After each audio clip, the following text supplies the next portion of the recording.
Namaskaram, everyone. I want to take a moment to explain why I often use the term Vedic culture or ancient Indian culture instead of Sanatana Dharma, especially in public spaces, social media, and when speaking with public people from mixed backgrounds.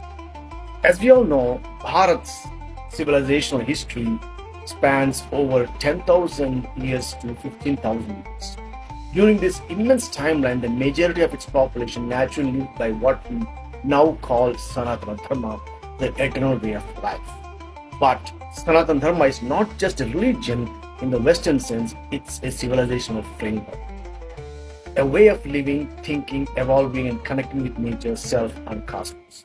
However, in today's hyper political world, the term Sanatana Dharma has unfortunately been boxed into narrows of religious interpretations. Many left leaning thinkers, Christians, Muslims, and even secular Hindus react negatively to it, not because they understand what it really means, but because of how it's been portrayed often inaccurately. That reaction, fair or not, limits our ability to communicate the value of our heritage.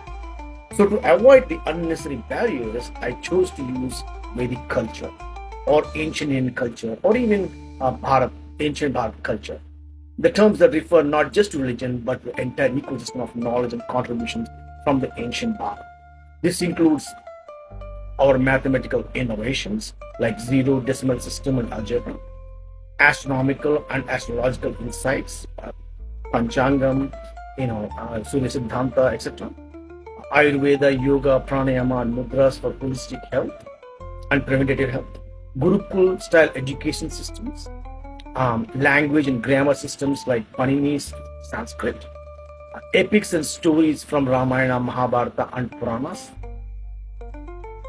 And then, we have many cultural aspects too. Like, for instance, Namaste is a cultural aspect. Putting bindi is also a cultural aspect. It's mostly used, clothing, rituals, temple architecture reflect high, and they all reflect high knowledge and harmony with life, right?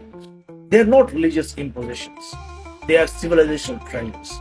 They form the root of what we today call India, and they deserve to be seen, studied, and celebrated by everyone, regardless of faith or ideology. So when we say Vedic culture or ancient Indian culture, or Bharat culture, please understand that I'm speaking about the timeless heritage of Bharat, a culture that shaped the world in science, art, spirit, and life. I will continue to categorize and share content in this way, not to dilute its meaning, but to ensure it reaches more people without triggering opposition. My goal is to awaken pride, not provoke resistance.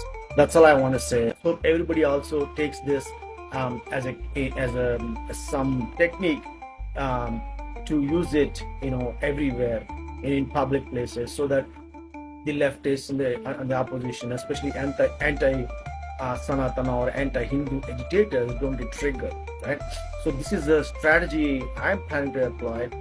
So this will give us the visa or the entry into the hearts and minds and souls of those rejectors or agitators, to help them learn the great treasures of Bharatiya civilization, Bharatiya culture, and the contributions it has done to elevate the humanity, right?